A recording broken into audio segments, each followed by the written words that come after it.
Hello to users and welcome to our channel. In this tutorial we will see about ANSI Shipper Odoo integration. So let's get started. So this is the application that is available to you on the Odoo Web Store.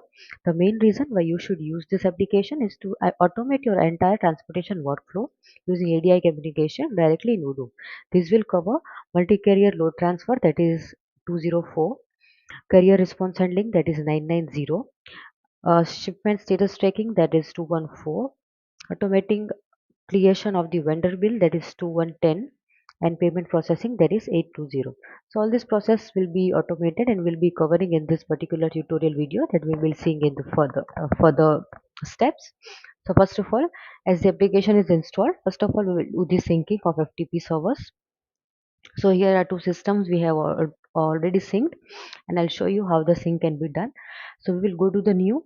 Here we will add the name of our unique FTP connection, as we all know. Next is the URL of this specific FTP server should be added over here, or the IP address. You will add the username and password. The port and company details are to be selected. So port will be coming over here by default. Next is company details. You will select the company in the drop down menu. So Vraja Technologies is the company that we selected. Here you will select the store, that is ANSI Shipper Odoo Records. Once you select the store over here, you will get all the fields over here which are important to understand to enter as well. So whenever we go to the next step, that is to be understood is, first of all we will add the sender ID. So sender ID will be added over here. Next is the import file path. So wherever you want to import your files using the FTP, that path is to be written over here. Next is export 204 file path. So whenever we will do the first step, that is multiple career load transfer, that will have our export file path, because whatever we will create over here, the request will be going to the multiple couriers who will then say if they want to accept our shipments or not. So this is the export part for the same. We will mention the export path over here. Next is the export payment part. So similarly we will mention the payment path as well over here.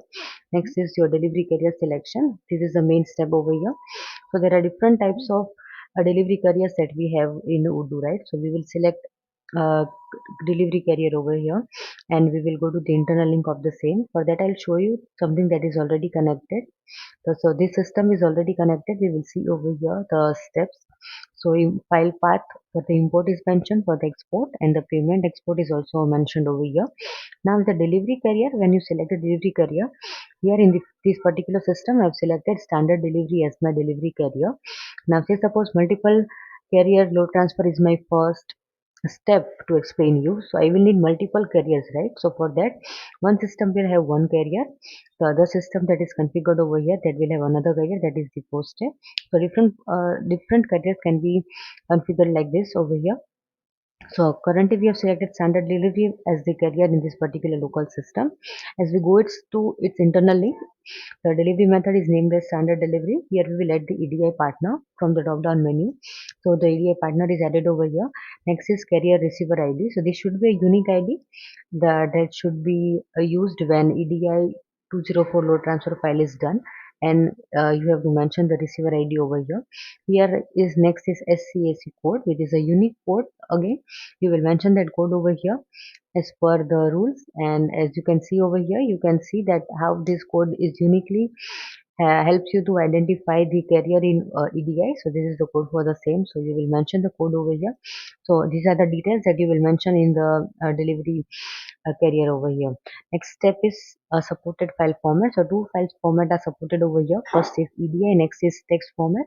So we have selected EDI over here, and then we will see that all the information over here is correctly pasted. Now we will click over here on check connection. So whenever we are adding the details over here, first of all we will click over here to check the connection, and then we will click the automatic cron job section over here.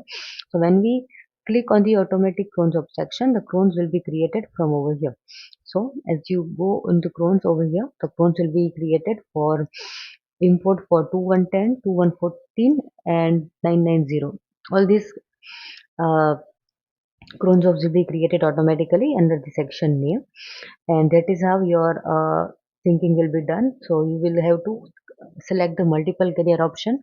For that you will have to add the multiple systems over here. We have added two systems right now. This is one with different carriers, delivery carriers. So here as we go back, the system is also synced over here. It has crons as well, as we saw before. So this is the first step while you add the FTP syncing.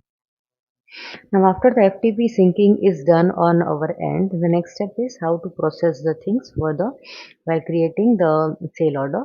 Now that we will see in the next video. For this you will have to check our next video. So this is and for the first video where we saw how to sync our FTP servers. So this is all about the video. Feel free to let us know if you face any issues while you do it on your store. Our team will be there to help you out. Thank you.